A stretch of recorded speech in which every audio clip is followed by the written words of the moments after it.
Presented by Monabik Music Star.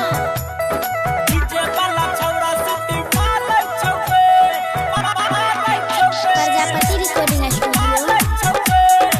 Chandpur.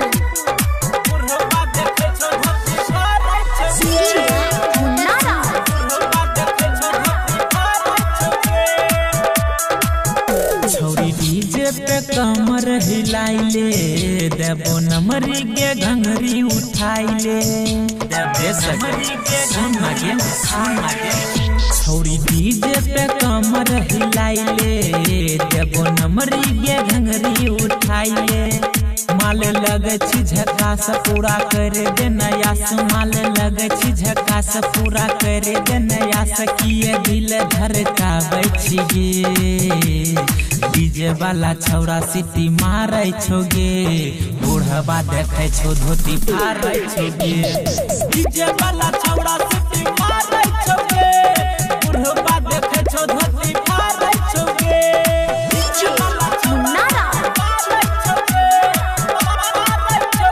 Prajapati recording studio Chandpur. Presented by Monabik Music Star। Yadav ji के टोला चोली पे कोरा चुए तो कोको कोला कह छियो बात सुन हे गे छौरी ढोरी पे तोरा बने तो रंगोली ढोरी पे तोरा बने तो रंगोली न चले एली छौरी यादव जी के टोला चोली पे तोरा चुए तो कोको कोला कह छियो बात सुन गे छौरी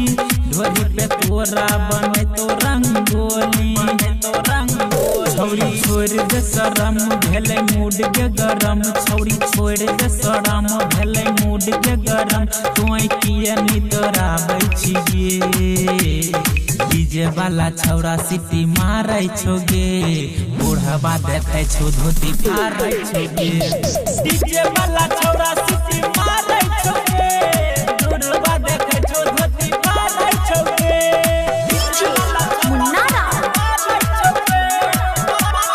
Prajapati recording studio Chandpur. Singing by अल्टर सिंह। गायक अल्टर के बाजै छो गाना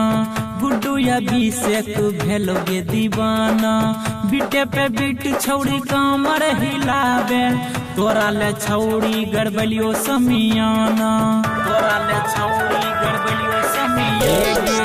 गायक अल्टर के बाजै छो गाना गुड्डू अभिषेक भेलो दीवाना बीटे पे बीट छौरी कमर हिलावे तोरा ले छौरी गड़बलियो समियाना मन मन ने हमर तनी छुए दे कमर मन मन ने हमर तनी छुए दे कमर वठ लाली जन मारै छोगे डीजे वाला छौरा सिटी मारै छोगे बूढ़वा देखे छो धोती फाड़ै छोगे डीजे वाला